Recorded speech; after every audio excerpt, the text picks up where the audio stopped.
Hi, this is Dan Whitney with the Whitney Law Firm in Towson, Maryland. Today we're going to talk about the issue of dishonest and fraudulent house flippers in Baltimore City. I'm an attorney here in Maryland at the Whitney Law Firm. I have been handling cases involving real estate and dishonest sellers and dishonest real estate agents for about 5 years.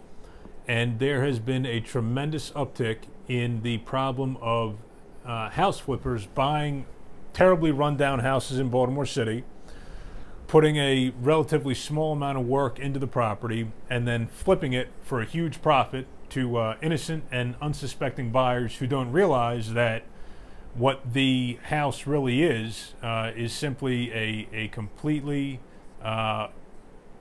poorly repaired home that has numerous problems, but with new paint and what looks like a new kitchen and bathroom, everything looks great. Who wouldn't want it? Well, everybody would want it until they realize that it's got terrible problems. Now, what are those terrible problems that clients have been contacting us about with flipped houses in Baltimore City? Many of the problems are the plumbing simply does not work. The electrical panel or electrical box is not installed. There's loose wires. The electricity cuts out. And sometimes simply the repairs are just not completed, and a flipper will say, here, sign the contract, let's go to closing, and within 10 days or 2 weeks I will fix problems 1, 2, and 3. The problem is, of course, they get their money and run, and the client and the buyer is left to deal with these problems themselves, or try and chase down this bandit house flipper that's taken the money and run onto the next house to deceive and cheat the next buyer. So in a situation like that, a buyer often is stuck unless they're able to hire an attorney to go after the house flipper, and that is something that we have been doing with some success. So some of the issues that we see in the house flips are, of course, the plumbing is done, the electrical is done, both done wrong. Tremendous mold problems sometimes, especially in Baltimore City. There's issues with water intrusion, and waterproofing is either not done or extremely poorly done. Of course, any of these things, bad plumbing, bad electrical wiring, water intrusion, and mold are going to cause a complete nightmare for the poor family or the poor individual who's moved in thinking they've got this beautiful rehabbed home, and really it's just a piece of junk. So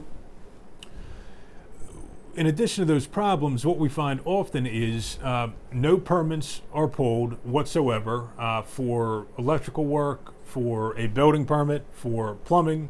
And that, of course, is part of the problem, that this work is just done, and often it's done by unlicensed contractors who do not have the necessary training and are simply not licensed to be doing the type of work they've been hired to do. When a company that flips houses or an individual that flips houses hires contractors or individuals to do work and they're not licensed and they don't cause the permits to be pulled, they are being negligent, and if that negligence results in some sort of damage or injury to the person that buys the house, the buyer has some and perhaps many claims against the flipper. Negligence, fraud, potentially a violation of the Consumer Protection Act, and some other causes of action that can allow them not only to get money for the repairs to be completed, but also to actually pay their attorney's fees so they don't need to pay any fees out of pocket. So if you should find yourself in a situation involving a bad house flip or a dishonest house flipper with hidden damage in Baltimore City, please give me, Dan Whitney, a call at the Whitney Law Firm in Towson. We offer free consultations. My number is 410-583-8000, or just go to our website, www.whitneyfirm.com. If you need some more information, call us, or if you'd like to see a video on another topic involving house flipping in Maryland or in general, I'd be happy to leave a video or do a video and leave a video on that if I can. So thank you for watching, and take care.